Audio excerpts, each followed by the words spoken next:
Halo adik-adik, yuk kita belajar mewarnai kucing. Pertama-tama kita mewarnai bagian wajahnya ya.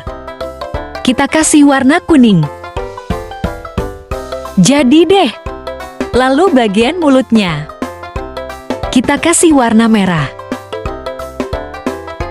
Lalu bagian bibirnya. Kita kasih warna kuning.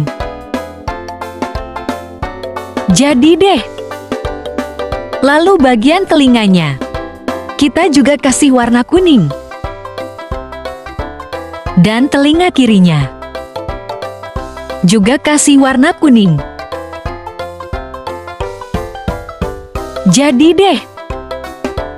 Tinggal bagian perutnya. Kasih aja warna ayen. Lalu bagian lehernya. Jadi deh. Tinggal bagian kakinya. Kita juga kasih warna ayen.